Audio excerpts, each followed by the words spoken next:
during this time when you were living in Chambers Road and there were documents related to the Penn Biden Center or the Biden or the cancer finger shot or your book, where did you keep papers that related to those things that you were actively working on? Well,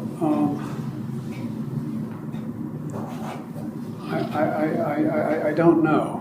This is what, 2017, 18, that area? Yes, sir.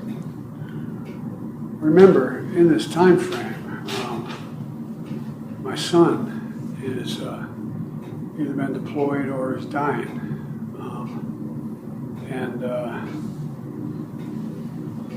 And so it was,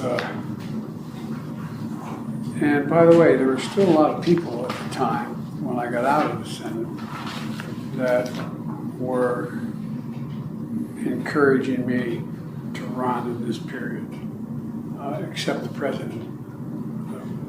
That's not a mean thing to say. I mean, he just thought that she had a better shot of winning the presidency than I did. And so I hadn't at this point, even though I'm at Penn, I hadn't walked away from the idea that I might run for office again. So if I ran again, I'd be running for president. And so what was happening though, what month did Bo die? May 30th, 2015.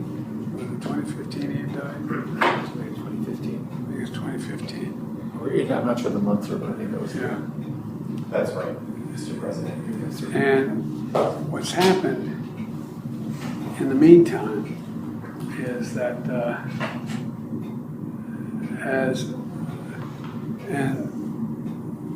Trump gets elected in November of 2017? 2016. All right. So, why do I have 2017 here? That's when you left office, January of 2017. Okay. But that's when Trump gets sworn in, Right. January. Right. Correct. Okay, yeah. And in 2017, Bo had passed, and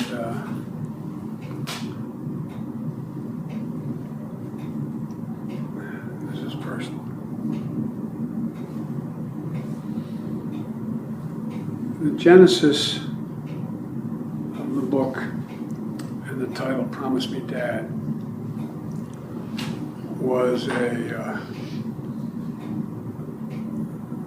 know you're all close with your sons and daughters, but Bo was like my right arm, and that was my left. These guys were a year and a day apart, and they could finish each other's sentences. And Bo, I used to go home on the train in the period that I was still in the Senate. Anyway, excuse me.